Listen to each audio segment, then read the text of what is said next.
Hello दोस्तों, नमस्ते, प्रणाम, जय श्री कृष्णा, राधे राधे। हमरा यूट्यूब चैनल पे रउआ सबके स्वागत बा। रउआ सबके बीच में तीज पर बहुत ही एगो प्यारा भोलेनाथ जी के गीत लेके आइल बनी।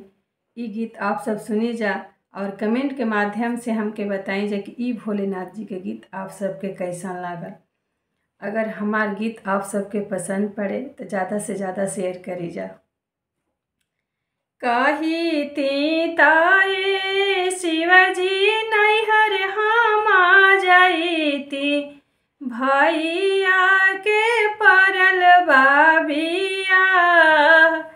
कही ताये शिवजी नैहर हम आ जाइती, भैया के परल बाबिया।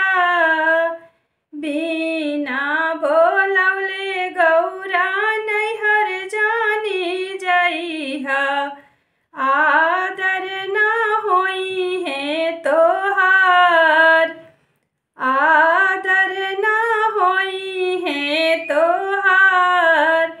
शिवजी के बात गौरा मना बोना कैली, धैली हली नैहर केरा, धैली हली नैहर केरा। एक कोस गईली दूसर कोस गईली, एक कोस गईली दूसर कोस गईली, तीसरे में नैहर के लोग, तीसरे में नैहर के लोग। माई भेट कैली गौरा बहिनिया भेट कैली, भौजी बोलेली बिरही बोल।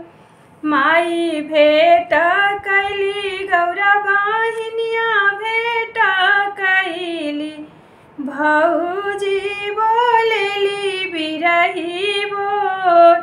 के तहके भेजलस गौरा नौआ से बरिया, के तहके नेवाता पेठाय, के तहके भेजलस गौरा नौआ से बरिया, के तहके नेवाता पेठाय। के करे बोलवले गौरा नैहर चली आइलू, के करी है आदर तोहार, के करी है आदर तोहार। अपना महलिया में से बोले ले कौन भैया, अपना महलिया में से बोले ले कौन भैया।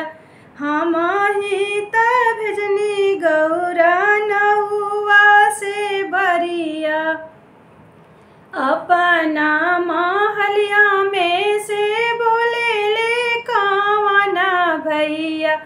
हम ही त भेजनी गौरा नौआ से बरिया, हम भेजनी नेवाता पेठाय, हम भेजनी नेवाता पेठाय। हमारे बोलवले गौरा नैहर चली आइली, हम करबो आदर तोहार। हमारे बोलवले गौरा नैहर चली आइली, हम करबो आदर तोहार, हम करबो आदर तोहार। कहती ताये शिवजी नैहर हम आ जाइती, भैया के परल बाबिया, भैया के परल बाबिया। बिना बोलवले गौरा नैहर जानी जइया, आदर ना